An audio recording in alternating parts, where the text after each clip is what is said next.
His great house, the home of peace. Hello, everyone. Welcome to the pod Peace on Delivery. My name is Becca, and this is the maiden edition of the pod. And Peace on Delivery is a podcast where we deliver to your doorstep the word of God that brings peace to you through just, gisting and having interesting conversations that relate to our lives. And with me in the studio, I have Olufemi Bitoye, the lead pastor of his great house, aka PFEM. And I have the beautiful Demola Olajuwon, the one and only queen, the only queen we have in the house. Welcome, guys. How you guys doing? Yeah, very well. Thank you. Good. Thank you. That's all. So, I trust you have I'm doing good. conversation today. I just had a good, plate. Please don't refer to it. Amala. Don't Please. Please. He went to eat I amala. can't And be he didn't envisioning bring. amala and then I can't say physically. I'm still very, very traumatized with that picture that you sent. But let's have a good day. It's not healthy for ladies, so let's just. Well, I know any for Please, we've come to the end of the podcast. I'm not doing it again. All right, guys. So, in the last month, we treated the local church. So our conversation is going to be centered around some of our takeaways from the local church. So we treated the local church, and a number of things stood out for me. But before I go into the things that stood out for me and what we're going to be talking about today, I'd like to ask. Now, I will ask you. I know that I preached the message. I'd like to ask. Demola is a minister in his great house, by the way. I'd like to ask you what your takeout. What was your what stood out for you the most from the local church? Okay, the local church series was such a what's the word now? It was full of edification, right? You can know some things, but then they're not in your consciousness. Yeah. So one thing that stands out the most is that it is in your place of planting that you actually flourish, and when you stay in your place of planting. So when you stay in a local church, you grow. You grow. Okay, so PFM, Absolutely. I'm going to ask you too. What was you thought was the message, but I'll also ask you, while you were preparing that message, what was your favorite part? What really stood out to you? What was that thing that you couldn't wait to come and let us know about the local church? Yeah. So it's a topic that it's just been there for me. I've always had that understanding to when I see people do what they do in the church. So it's always been in my heart, I want people to see the church as what it actually is. So, but while preparing, it was very difficult to find people who have actually discussed about this in that pattern. So, but one of the person I found that I thought about this. So one thing stood out for me while I was listening to him. That's Pastor Seko Abodrin. He talked about togetherness, which was one of the major things I focused on. And that concept of how being together is so powerful to whatever we want to achieve, whatever we want to do. Yes. So that togetherness was just everything for me, because while he didn't even teach it the way I taught it, but when I just picked that word, I began to see more and more and more. I was like, wow, so this is powerful. This is powerful. To be honest, and there were things that were said in that series. I was like, wait, what? Wait, what? What have I been thinking, or what have we been hearing? Because the truth is, people don't even really know what we're supposed to be doing in the church. So we are going to go down to the discussion of today. What really stood out for me, and what I've come to find out as being a problem, especially in my generation. In fact, the millennials and the Gen Zs, our generation is, when PFM said, the local church is not where you go to for social connections or for social networking. That's when he said it, I was like, okay, let's get on. Because I've had an experience where I wanted to be in a church. I wanted to stay in church because of the kind of people, the caliber of people that were in the church, because I felt that I would have some level of career growth or social increase. But then PFM said, you're not coming to the church, But then again, he also said that when you are, like you said, when you stay where you're planted, you have no choice but to flourish. It comes naturally. Yeah. So we do not go to church for certain things, but Yeah. when we are planted, certain things just happen for They us happen. naturally. That's You know, that's the order of things spiritually. Yeah. So now this social connection things now, let's even talk about it, because I know that some people will be there somewhere. And please, you need to listen to the local church series. We have the series on Apple Podcasts, Spotify, Anchor, and where else are we? Mixlr, yes. We have just go to our Instagram page at His Great House and just click the link in our bio. You should listen to that message. Very insightful message. It go shock you. You'll be wowed. So talking about the social connections. So let's share experiences now. Have you ever, let me start with you. Have you ever, ladies first. Have you ever been to a church and just, you know, you're just so wowed by the kind of people that you see and you just want to stay and you just feel like, oh, I can be a part of this church?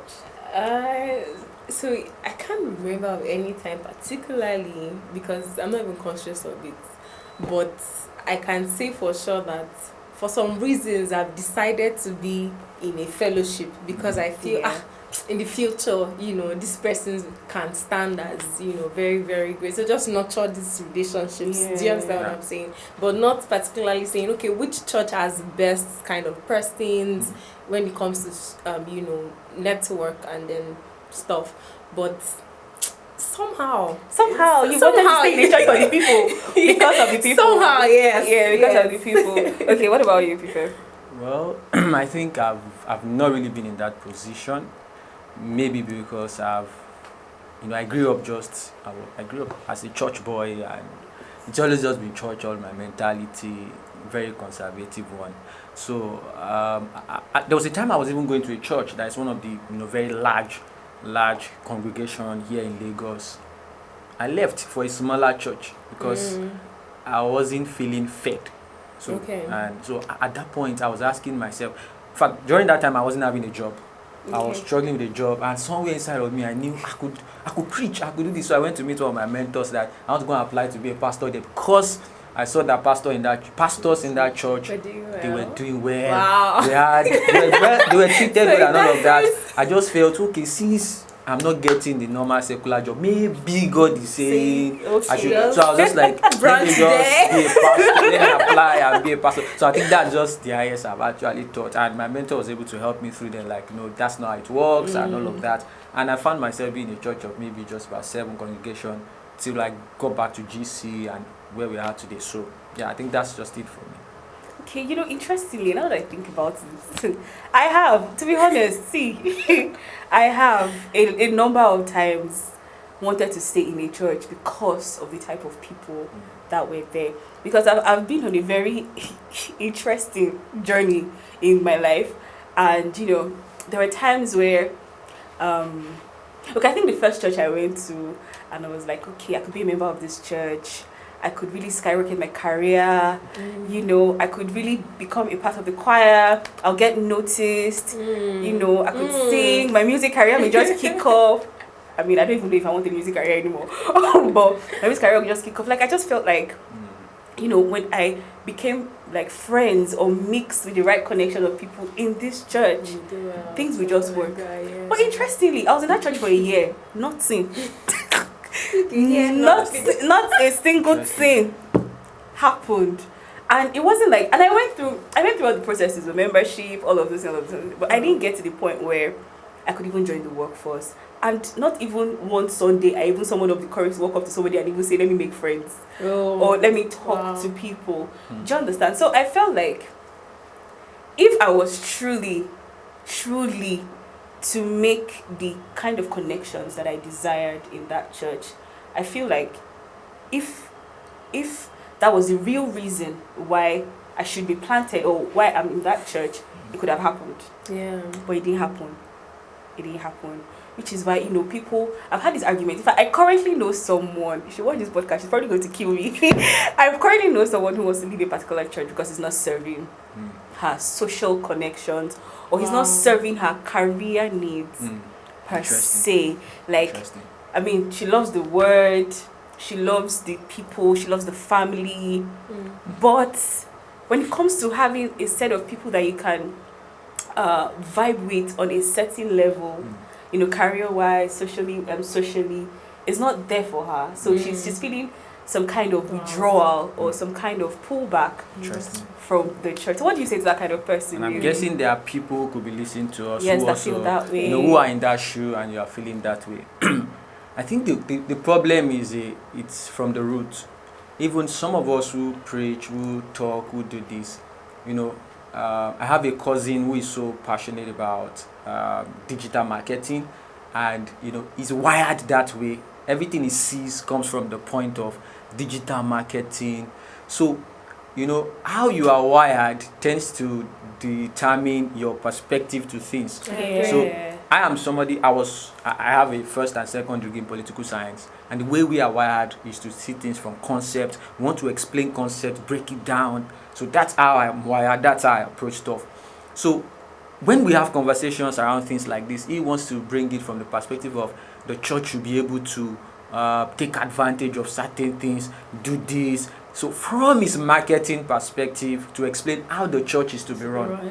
But now the challenge with the church is the church also has somebody who established it, and from a perspective he wants it to be run. Right. Yeah, So that's true. you have a perspective as, oh, you are this because you believe, oh, the church will be able to address these certain needs so that people can come into the church.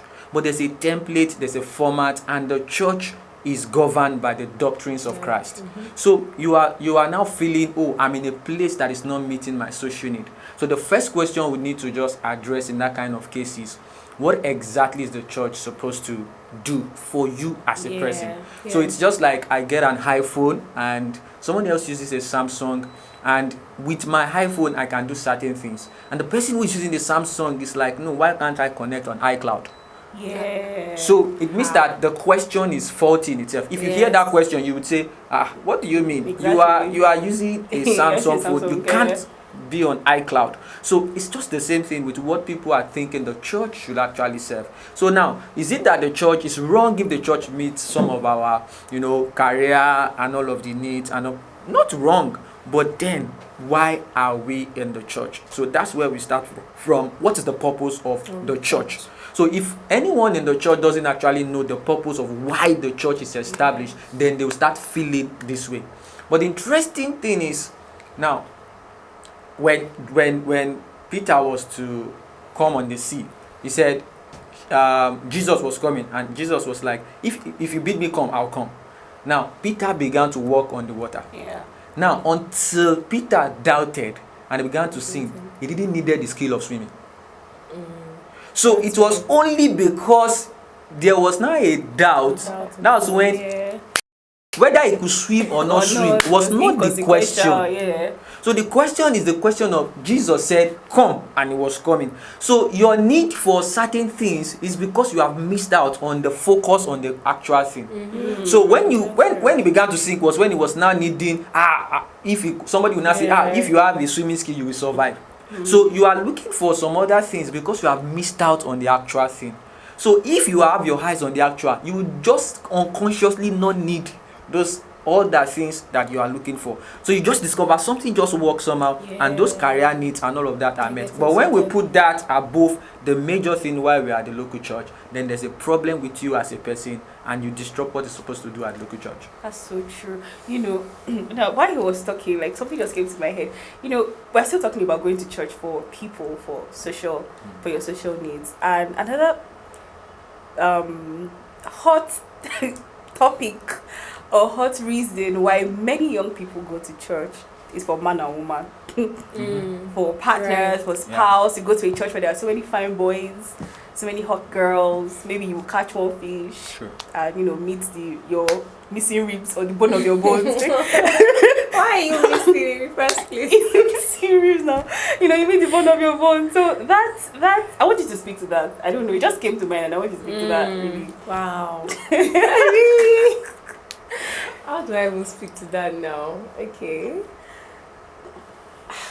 I don't think it's right, because really, if you must get a partner, you don't have to position yourself in that sense, in a local church, because you may not even find that partner. Your first, point of contact may not even be in the church, right? Even though the person is a believer.